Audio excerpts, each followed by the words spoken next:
Welcome to the One Love, One Faith podcast, where we use the love of Christ and faith in His Word to navigate Christian living in the 21st century. Remember to follow us on social media at onelove_onefaith.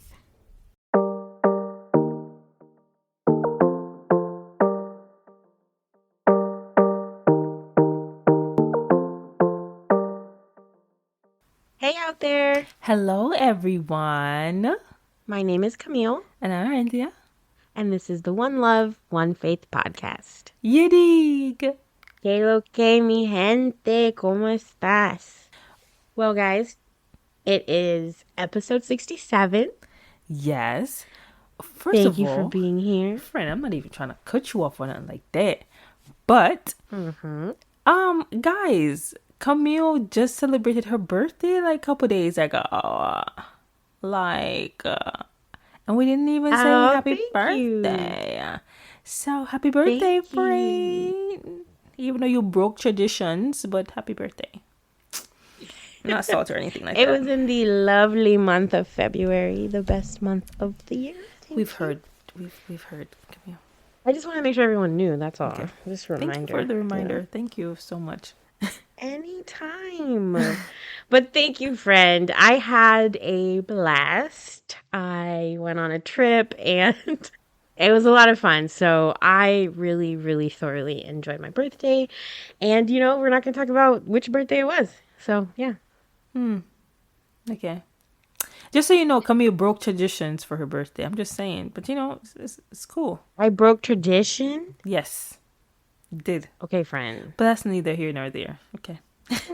Oh my goodness. Okay, so my lovely co-hostess and friend loves to take me out for breakfast for my birthday, and I absolutely love that.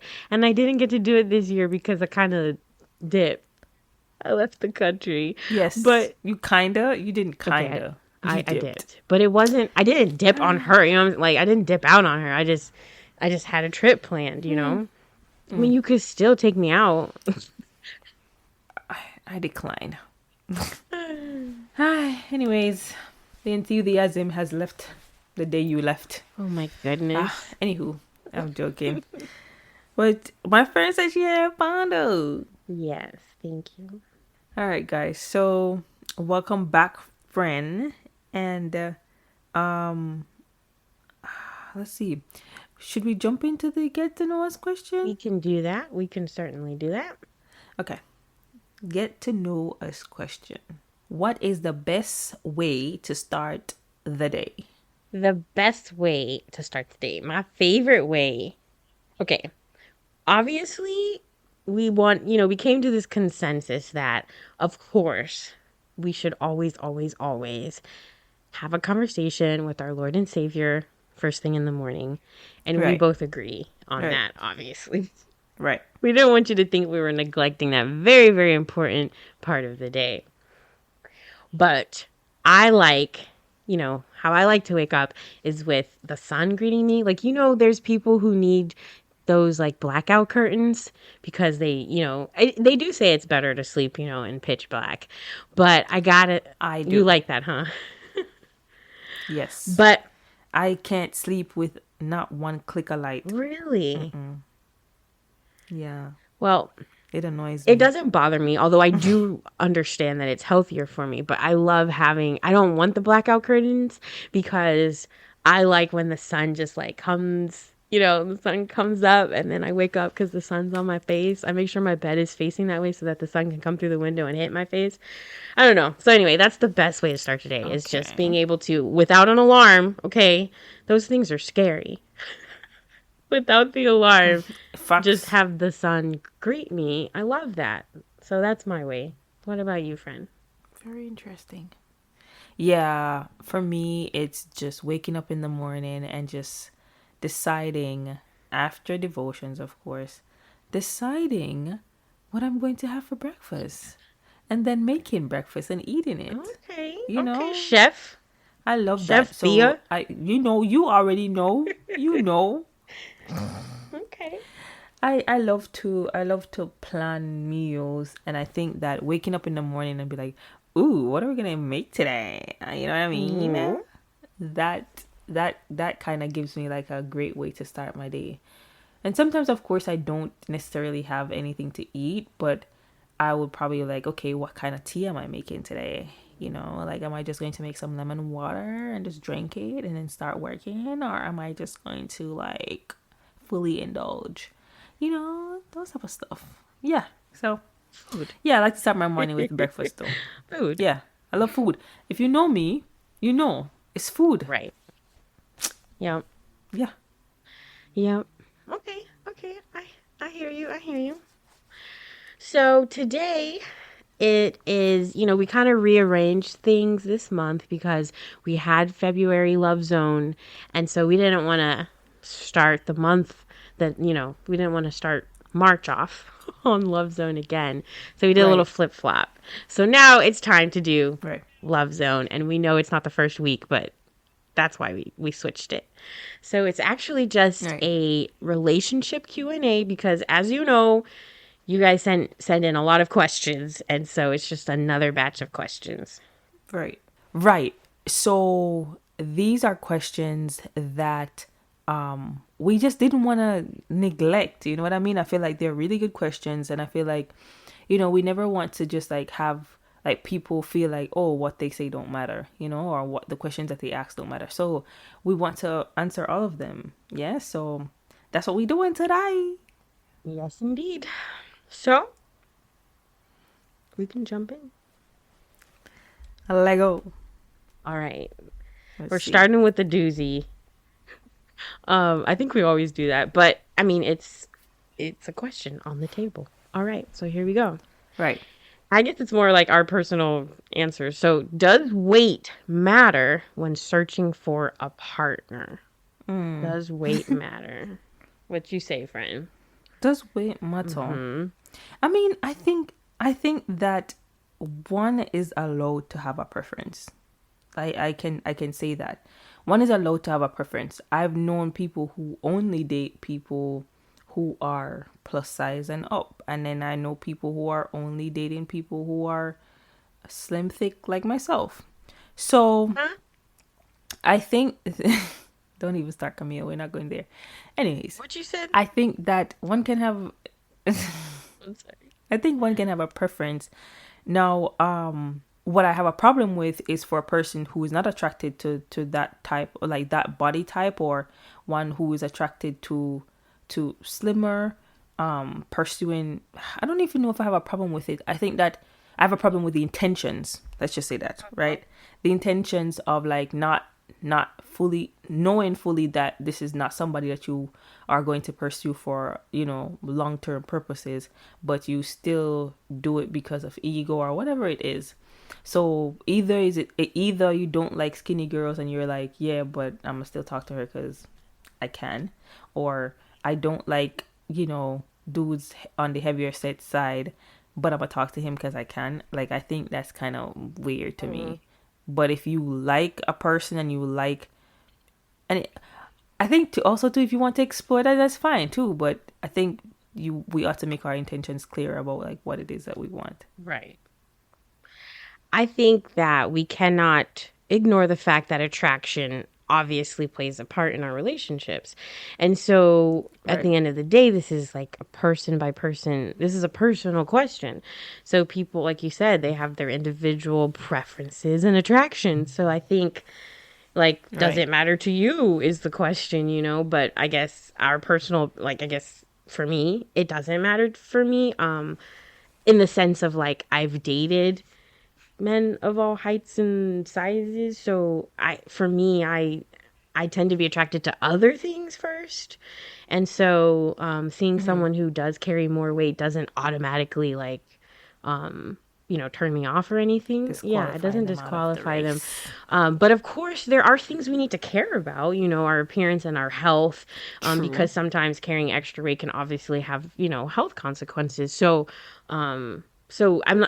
I think we should still care about that aspect of it as well. But I really wouldn't encourage anyone to let that keep them from learning. Stop them. Yeah, don't Yeah. let it stop you from getting to know someone.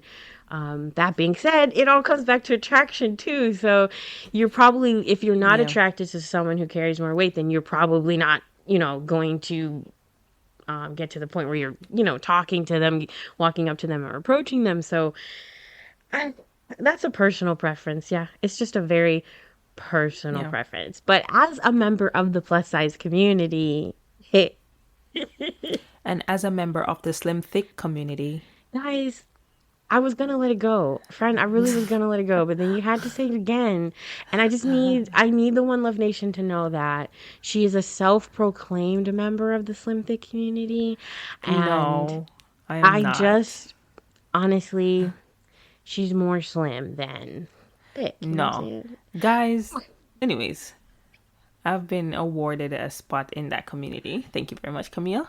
Okay. Let's proceed. Okay.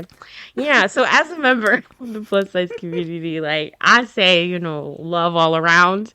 I'm a little biased, but yeah, of course weight matters because it plays a part in our attraction and then also, our health lifestyle. So sure, you need to know what you like in that area. Yeah. One person also asked though, like, they asked, would you leave if your partner gained weight during or while you guys are married or I guess are in a committed relationship, whatever it is, whatever it looks like, would you leave? Oh, like would you leave for that reason? Oh my gosh. Nah. I think that's very selfish. I don't know. Yeah. I wouldn't leave because of that. I feel that if you leave somebody because they have gained weight, then I feel like it's kind of sort of like a conditional type of love type of vibe, which I feel like that's not what the Bible teaches. So is your love predicated on how small or how big they are? You know what I mean? Right. Like why leave and why if you love or care for this person, like there are many reasons why people would like gain weight, so kind of figure out like, okay, are you good? Is there something that's going on? Are you stressed or is there something that's bothering you? Are you just like happy? Like it is what it is. And if they're comfortable with who they are, then hey, why are you tripping? Right. Yeah, I guess it kind of, it sounds the question if you were to leave it does sound superficial. It does sound like, hey, is this love, Yeah. unconditional love or not? That being said, remember attraction, and so I Attraction. do understand how someone might actually in a relationship or marriage struggle with physical attraction or sexual attraction to their partner if their weight, were to go down, if they wanted, if they're attracted to someone heavier or, vice versa. So I do understand that might be something, a challenge to overcome or, something to discuss or address. However, Yeah. especially as a female who, who understands that the female body changes, during life and hormonal changes and pregnancy, I would hope that Yeah. my partner would be understanding of my weight fluctuations. Yeah. Yeah. Right. But don't be out here leaving your partners because they gained a few pounds. That means she happy or he happy. That's all it means. Happy weight. All right, friend. Next question. Okay. The next question is do you care if your partner makes more money than you do? Do you feel intimidated by it? Uh-huh. So this question came in, I think, more geared towards a man. Like I don't think women really struggle with the concept of, oh, the man makes more than me. In fact, I bet Right. for most women that's the goal. Right. So so I guess for me, let's flip the question around and say, do we as women have a problem if we are the individual in the couple making more money? I think that question would probably be more valuable for you and me, like as the women, how would you feel if you were the, the one making more? And I mean, that doesn't bother me. Right. That doesn't bother Is me. there a but? I think there is a but. I just hope, well, two things. I hope my partner doesn't have a problem with that. Like, I hope it doesn't Like he's completely okay with it. It doesn't bruise any egos or anything like that. And then Right. secondly, I guess there might be I don't know, like I'm not someone who's like, okay, I want a marketing and finance executive. Like I'm okay with a laborer, blue collar worker. I just want someone honest that is working and can contribute in the way that we need for our family. So, I don't. Yeah, it doesn't bother me. It doesn't bother me. I guess what I'm trying to say is, okay, obviously, I do care. I do care what the gap is and and if he is able to Yeah. effectively add the way we need. But nah, I don't mind if I'm the one making more. What about you? Okay. So no, I don't. It doesn't bother me at all. I 100% believe that the Bible tells us that we are one, and so in finance, it's going to be the same thing. And of course, we're going to have some form of individuality when it comes to like certain expenses or accounts and details on how we spend money. But I also feel like ultimately, you know, I think both of us are going to benefit from what whoever brings in more money. You know what I mean? So if I bring in more money, he's going to benefit, and if he brings in more money, then I'm going to benefit. And I think that, yeah, I think that's just how it's supposed to be. One shouldn't be watching the other one, and and saying like, oh, but I make more money, so I should do this, and I make more money, so I should do that. Like I feel like when it comes to marriage, it's just, hey, we're in this together, so it shouldn't be like that. And of course, like you said, I would hope that my husband wouldn't feel like he is less of a man if I make more money than him, because I know sometimes they struggle with like the ego aspect of it. But I think that when we still allow them to assert themselves as the head of the household, I feel like people just narrow down men's leadership to what they can provide financially, and I think it's so much more than that. You know what I mean? Yeah, that's a good point. So Right, right. right. So I think that we can still give, if we make more, we can still give our partners the ability in our relationship to still assert themselves as the head of the household. It doesn't necessarily have to be just like the finances. hmm So yeah. You know what? I think there's a ton of men who are like, sure, get it, baby girl. Like, I don't mind. You make more, Yeah. awesome. I think there's a ton Yeah, of no, men no, who true that. don't mind. And Yeah. yeah. But good for you. Ah. Okay. Next Okay. question, friend. Next question is, okay, what does the term strong, independent woman mean to you? Very interesting. Very interesting. They want to know what we think that means. I think a strong independent woman looks like someone who is resilient, someone who is able to go through a whole, I guess, go through hardship and still be able to like, okay, I have my faith, I'm walking with God, this is what it is. And also independent in a sense where she is able, like she understands the value of a community, and she understands the value of having companionship and partnership, but it's not necessarily a need for her. You know what I mean? She's not Mm-hmm. validated by others. She stands firm on what she believes in, but also she's graceful. So I think that's my answer. My answer is someone who is resilient, someone who understands the value of community, but hmm is still able to thrive on her own, you know, but Yeah. still is not cocky or condescending to other people when it comes to, you know, talking about uh status and wealth and all those different type of stuff. So yeah, I think that's my Okay. answer. Yeah. I think sometimes, the independent woman, phrase gets a Gets a negative. Yeah. yeah, there's a negative side to it too because people are saying, "Oh, you're so independent that there's no space for anyone else or you don't need a man and men want to feel needed or what have you." But to me, I think what it means is to be a strong independent woman means you don't rely on anyone else, to make you happy or to be financially stable.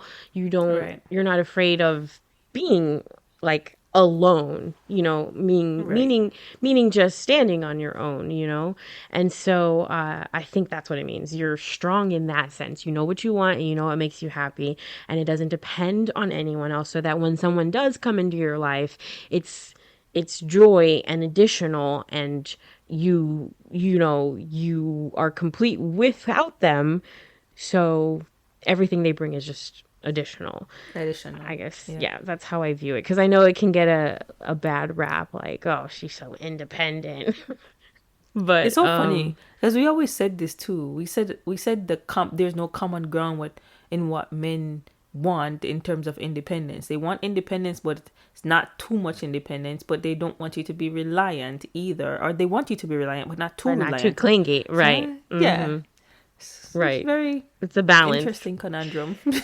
Right. Yeah, we did that in our men relationship Q&A. Yeah, it Yeah, was all about, oh, the balance of it all. So, yeah. there is no balance with you guys. But yeah, next What is it? question. Friend, Hmm. after dating for how long should you consider lending money to your partner? What precautions should you take? Ooh, the money question. The money The question. money question. The money question. Okay, so this is a touchy subject, right? But I actually think you shouldn't like merge finances for sure while dating. And then as far as lending money, I don't think you should do it too early in a relationship. I also feel like you shouldn't feel that comfortable asking, Fox. too early in a relationship. And it's not Now I'm gonna about look at being you the weird. right. It's not about being the man or the Huh? woman. It's just like, I don't know, it's strange so early in a relationship. And I think if you decide to do so, you should follow the rule that, that unwritten rule that's out there with your friends as well, is like never give someone more money than than you're prepared to never get back, kind of a thing. Hmm. I know that we're supposed to trust our partners and be able to trust them, but money kind of Yeah. complicates things, right? And it can cause resentment when things don't go the way that they're supposed to go. So I'm not Hmm. saying that I wouldn't do it, but I think the precautions to take is not to do it too early, to monitor the amount that you're doing, and to really make sure you understand what's happening and why they need it. And I don't know, I'm more willing to gift something than someone who's like constantly like, oh, hey, I need this, I need that, I need this, I need that. I don't know, everyone has to do it on their own kind of, what do you call that, they have to determine for themselves. Hmm. But I think it is a little dangerous too early on. Yeah. If it's too early, I'm going to look at you weird. Unless it's an emergency, I'm like, okay, I understand that. But to come and ask me, hey, can I borrow like a couple $100 until I get paid on Friday? Just don't sound right. And I also feel like for me, honestly feel very weird. And I have I'm going to be 100% honest with you. I do have a bad habit of lending money. I do. I'm not even going to lie to you. Oh yeah. Um, but I want to get out of that. Honestly, I want to, just because I feel as if I, I feel as if I I can get too comfortable, and I don't want to. Like you said, like don't lend out money that you are going to probably miss if you don't get it back. And trust me, I've lent money that I probably miss if I didn't get it back. But also too, I feel like there people have um created this awkward thing of you saying, hey, can I borrow $500 until Friday? And then 3 Fridays pass and you haven't heard anything about your $500. But at the same time, you're not a person who likes to go back and ask back for your $500. And so you have to wait, and you haven't said anything to the other person about the money you borrowed. And it Hmm. just creates a weird atmosphere, weird Right. energy that I don't like. So I feel like if you're going to, no, I feel like we should just all be considerate and just feel like, I don't know. Dating is very weird to ask for money. Unless you have been dating for a very long time. Um, but yeah, I agree with you. I wouldn't advise anyone who is dating to have joint account. I feel like all of that should come when you're married. Lending money is very tricky. You know what I mean? Money is very tricky. I just feel like you should do whatever makes you comfortable. There's no right or wrong answer to this. I would advise you not to, but there's no right or wrong answer to, yeah, Right. My this is fear a is tough not one. protecting either that new relationship or your relationship, because, and really being careful that you don't overextend yourself in what you lend out, because, like I True. said, so often things don't go the way they're supposed to. And then all of a sudden you've overextended yourself, you're in trouble. Now there's resentment. Now it's real touchy Yeah, with money, it very touchy. is. So be really careful about what you decide in that area. Yeah. Yeah, I agree with that. Yep. I agree with that. Okay. Next question. Are relationships in recent times becoming more casual and less committed? And if so, why do you think? I could see why this question would be on here, just because I feel like people are more open now to polyamorous relationships, and more open to, inviting other people into relationships. So I could see why it's more casual. Are people now saying, yeah, I don't want anything right now, I just want to have fun. And we've said this before, like, sin is fun. You know what I mean? So I think it's 50-50. I think you see other people, and of course we don't know what people do in their lives. We don't. But you see people out here, they're getting married, they're in committed relationships. And you see another side of people who is just living their lives and have two husbands or have two wives, and it's different from what we are used to. So I could understand why people would see, or feel that, you know relationships have gotten very casual, because I feel like now people are just watering it down to just casual sex, just hanging out and just vibing, I guess. So yeah, Hmm. I could understand it. What about you, I friend? I'm torn on my answer for this because I do agree with you that, that you can see you can see examples of, what appears to be, just like they said, the word they use, just casual, casual in the commitment, casual hookups and things like that. But I actually also see this other movement, especially with, I think, people our age, and I think we get the reputation for being like that, but I actually find a lot of people our age are actually, actually doing the opposite and really wanting something meaningful. There's like a wave there. I feel like I've heard about a lot of people and talked to a lot of people doing this, so that's why I'm saying this. I think there's a lot of people in our generation deciding to be celibate, more Good for often, us. yeah, more often. And I think a lot of people in our generation want the long, committed, lifelong marriage. So a lot, I'm sure there's also a lot of people doing the opposite. But um, yeah, I mean, it boils down to the lifestyle you want, but I think you can see both. You can see both in the world right now. You can see both in our generation. So I don't know. I don't think it's becoming more casual. I think I think I think it's been like it always is, like there are people doing that, but then there's also people who want something real and serious and committed. Yeah. Yeah. I think it's 50-50 for real. Yeah. Hmm. Um, but yeah, Here's this world is gonna entice you. true.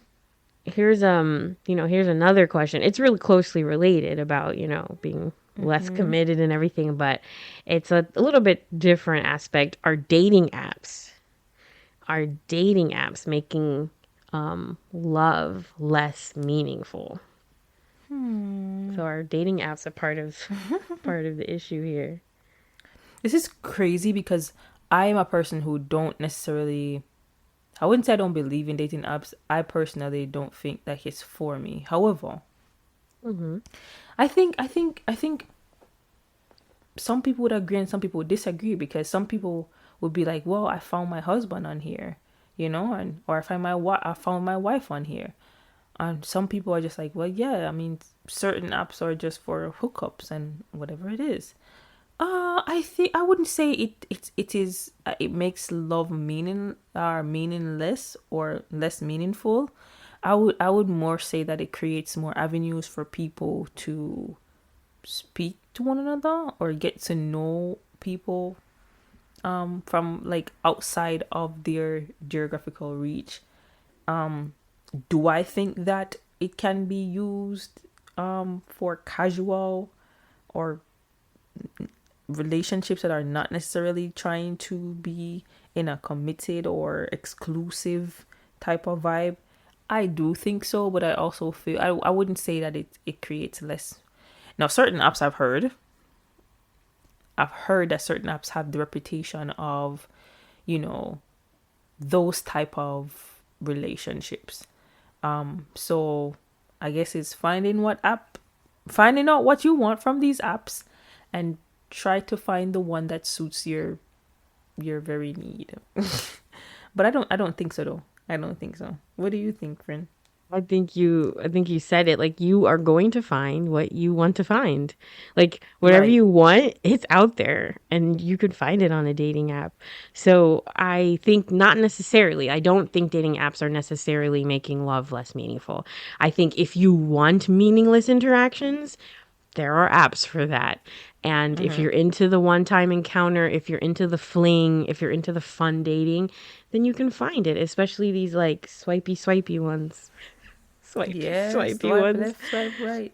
Right. Like, of course, you can find it. But that's not to say that there aren't very serious dating apps out there or that there aren't serious Yeah. people on them, and there are success stories as well. So, Good um, for you.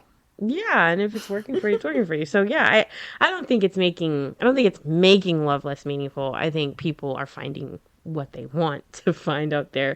And obviously the internet and dating apps they make the world smaller. It makes it easier to meet people. So I think that's what's going on. It's just Yeah. easier to find what you want. Now I have a question for you. Hmm. Ready? All right. Can being in too many previous relationships affect your dating? Someone says skills, but I would say like experience.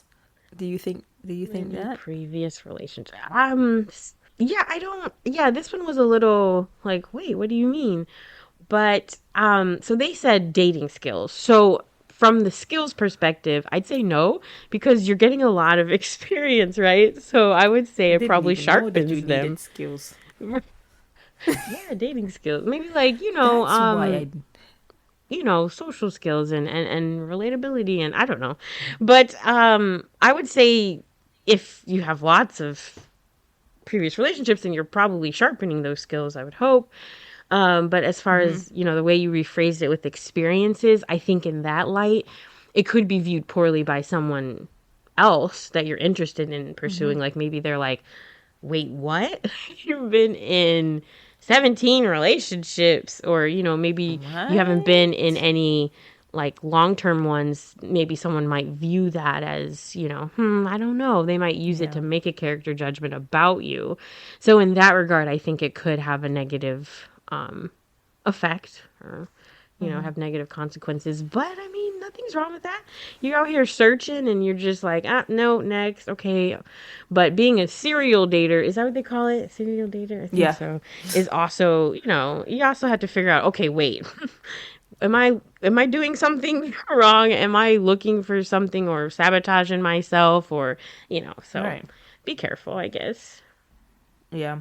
I think that like being on a lot of dates sometimes too can be discouraging for the person who is dating, because it's almost like, wow, I'm going on all these dates and I cannot necessarily seem to hit the jackpot, and it's almost like, oh, it's pointless at this moment. You know what I mean? Yeah. And also too, I think that going on sometimes, going on a lot of dates too, or I think it can also water down, like, I think it can water down the experience of dating. It's almost like, especially when you've had like multiple bad experience, you're like anticipating something awful to go wrong. So I don't know. Uh I feel like I agree with you. I do think that going on a lot of dates can help one, I guess, have more experience in, finding out, okay, this is how I keep this conversation going. This person asked me about this and I thought it was very interesting. I could probably use it next time I go here. Oh, we played a game. It's a fun game here. And I think that I could probably use this some other time, or I don't know, like something like that. So I think it varies, but Yeah. yeah, yeah, that's my answer. So friend, question. What Mhm. comes first? Love or attraction? The drama. Um, Have to, I think it's clear that attraction comes first. evidently, Yeah, like unless the love go. right, I think anyone who tries to say that, like, that we don't use our eyes first, and we do, so Yeah. yeah, attraction first. And I also say that because love is serious, so Yep. it'd be weird for it to come first, like, uh yeah. I don't know. Is So this person asking this in the, like, in a way where they're saying, okay, should you love your wife more than you're attracted to her, or should you be attracted to your wife more than you love her? I don't. I guess, could it be that they're asking it from this standpoint? I don't know.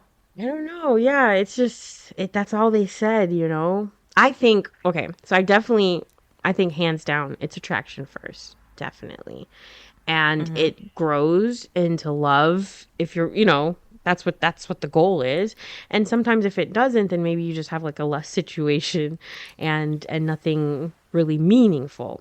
But what I thought about too was this debate of whether you have to be attracted right off the bat or if you can grow into it, because I've heard debates about that, so you are attracted, so attraction is the first thing before, I would say, it comes before love. But that doesn't mean that like physical attraction happens right off the bat with someone, for because like I know you and I have talked about that too, and we've established that like I'm the type of person where like I might not be physically attracted to you, right at the off the bat, but I learn about you or something else attracts me to you, and then you start becoming physically attractive to me. And there are people who are like, no, that is not how it works. I'm either physically attracted to you and more comes, or I'm just not physically attracted to you and that's it. Probably nothing is gonna happen. So Yeah. there's that debate too. But I definitely think it's attraction first. Uh, I think so too. I think 100% for me is just going to be attraction. 100%. I admit that I am not necessarily one who Going to grow very into it. open, right? Like, Hmm. I admit I am not necessarily one who's going to grow into it. I'm easily I don't know if I should be telling y'all this, but anyways, I'm easily like turned off by certain things. So there's certain things that may occur on the first date or may occur down the line where I'm like, yeah, I don't know. But I probably wouldn't be a person who, I feel like maybe if we establish like, hey, we're just friends and it grows into something more, then I guess sure. But I wouldn't intentionally be like, I'm not attracted to you, but I would still like to see where this goes. I'm not that person. I'm more of a person who's going to be like, I am not necessarily attracted to you romantically, but I do think that we can be good friends and we establish a friendship. And if it grows into something more, then sure. Yeah, so we agree. Attraction. Yeah, Yeah. 100%. All right, friend. Last question. This is the last question Last on the question. list, Okay. right? Mm-hmm. At what point should one meet their parents, or should your loved one meet your parents? When should you meet your partner's parents? So this is also, I think, a really subjective one. Like, it depends on the relationship and the speed at which it's going. And, and so many other factors too. Like, do you live in the same city or country as the person's parents? Because that'll probably change the timetable too. But something interesting, I don't think you can put a time. I don't think you can put a definite time frame on it. But I do want to suggest this because a friend of mine, she and I were talking, and we kind of thought about it in a different way recently. We were saying, society makes this a big deal, like, oh my goodness, I'm meeting the parents this weekend, because you tend to not want to introduce people to your parents unless it's serious, or unless it's like, wait, she's special, or I think he might be the one. I need, it's time to meet the family, meet the parents. But she and I were talking, and we were like, you know what? Why not during the friend stage or earlier on? Because sometimes what you run into is like you're starting to catch feelings for this person, or you're madly in love with them, and then you introduce them to your family, and your family's like, No.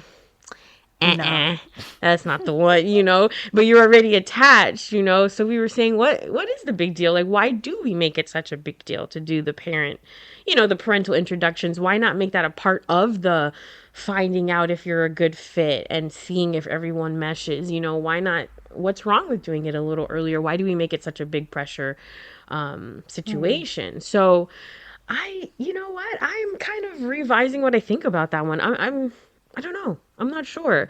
But I definitely don't think you can say, okay, 3 months in. I don't think you can do that because, like I said, it depends on the quality of everything and the speed of everything. But what I am suggesting is that maybe we all need to kind of reframe how we think about introducing people to our families. Like, maybe we shouldn't wait until, we're ready to propose. Maybe that's like, okay, Oh should have done it yeah. a little Okay. earlier to figure things out, figure out compatibility a little bit earlier. Okay, I get that. I get Yeah. what you're saying. What do you think? For me, it's more of whatever you're comfortable with. I Mm-hmm. know that for some people, like introducing your spouse to a parent is like a big deal. But I also feel like I think that the excess pressure that people put on it is not that serious for real though. I think that there shouldn't be Mm-hmm. a time limit on when you choose to to introduce your loved one to your parents. I can say based off experience that my mom has known about people that I'm interested in, and sometimes she is the one who initiates, like, oh, well, let me talk to them, or if they're around, they're like, oh, hey, so sometimes it's not even a formal introduction. They're like, okay, when I'm here, she's talking to you on the phone, why not, let me introduce myself. So Right, sometimes right. it comes naturally like that, but I feel like the added pressure on why can't I meet your mom, or why haven't I meet your dad, or I think it's too much. I feel like we need to take things at our own pace and stop letting people dictate when we should do one thing and when we should achieve something and when no. Like, do it when you're comfortable with it. If you Mm-hmm. meet a person today and you feel like, I want my mom to meet this person today, then hey, if you're comfortable, why not? Go ahead. And if you feel like 6 months down the line is a time you feel like you need to introduce them, then go ahead and do that too. Mm-hmm. But don't feel like you have to do something when you're not comfortable. And I think that if you and your partner create an understanding or a grounds for communication to be like, yo, I am not necessarily ready for that next step, and I hope that you can understand that. Um, and maybe down the line, who knows? But Yeah. yeah, take it at your own pace. So we're definitely agreeing that it's like we do need to take the pressure out of it. Of Kind of, course. yeah. And you know what Most else I thought about definitely. is we were also answering the question from our experience culturally. So, we're more Western world, so I know that other cultures, there could be, other things at play, maybe it is culturally appropriate to wait until it's very serious, or it is a huge deal culturally speaking. So I just wanted to throw that in there. We are coming from like a very Western world experience. Right. We don't So care. Who is that guy you talking to? Let me say hi to him. Hold on, what you want? Like, we don't play. We need to know what you about. Like, what you want. But culturally speaking, some other ethnicities might have a different answer. So, yeah. True. But like we said, whatever you feel comfortable with, go ahead. All right. Well, that ends another batch of questions from the One Love Nation. And we still ain't even done, but hey, no, we're not. We appreciate y'all for sending all these questions. We do. I'm going to pray, and I'm just going to pray, another prayer of our, about us searching, those of us who are searching and those of us who are in relationships, that they are healthy relationships. Dear Heavenly Father, thank you so much for your love and your mercy and your tender care towards us. Thank you for giving us life and breath and protecting us each day. We are thanking you for another opportunity to vibe with the One Love Nation, and we're coming to you asking for your guidance in our love lives and our relationships. For those of us who are searching, once again, we pray that you'll help us submit our will to yours and guiding us and leading us to the right person. And for those of us who are in committed relationships and marriages, we're praying that you'll be the third party there, guiding us and keeping the love in the relationship. Thank you so much for being the one who first loved us. In the name of Jesus, I pray. Amen. Amen. And that concludes another episode of the One Love, One Faith podcast. We love you guys so much. Gracias por escuchar. La próxima vez. Until next time, same place. Bye. Peace.